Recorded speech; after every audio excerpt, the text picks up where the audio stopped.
سلطان صلاح الدین ایوبی نام سنا ہوا آپ نے، جنہوں نے بیت المقدس فتح کیا تھا.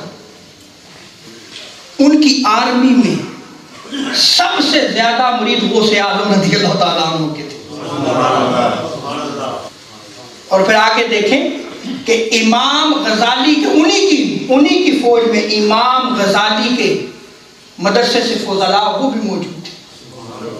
اور صلاح الدین ایوبی کے چیف ایڈوائزر حضور غوث پاک کے خلیفہ اور شاگرد تھے. چیف ایڈوائزر کون تھے؟ غوث اعظم کے جو ہے وہ شاگرد تھے. ان کا نام پتہ کیا تھا؟ امام ابن قدامہ حنبلی.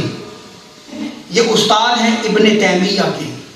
اور ایک روایت صرف نقل کرتا ہوں، ٹائم 2 منٹ پورا، لیکن ایک روایت آپ کی مجلس میں جب علماء بیٹھے تھے، ابن جوزی کا نام سنا ہوا نا آپ نے، عظیم محدث تھے.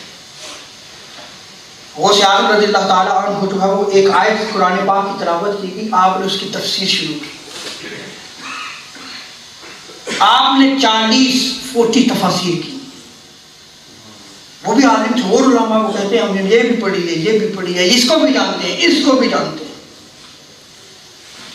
اس کے بعد جب آپ نے قال سے حال کی تفسیر کی طرف جب آپ آئے نا، پہلی ہی تفسیر کی تو وجد طاری ہو گیا.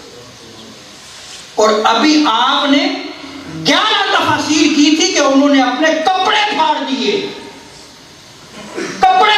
کہ ان کو میں نے نہیں سنا. یہ تھے غوث ثقلین رضی اللہ تعالیٰ. ہمیں حضور غوث پاک کی سیرت کو اپنانا چاہیے. اسی غوث پاک کی سیرت سے ہمیں جو ہے وہ سمجھنا چاہیے کہ ولی کون ہے اور کمال ولایت کا ہے. اس مسند ولایت پر وہی بیٹھ سکتا ہے جو ظاہری علوم کا عالم ہوگا.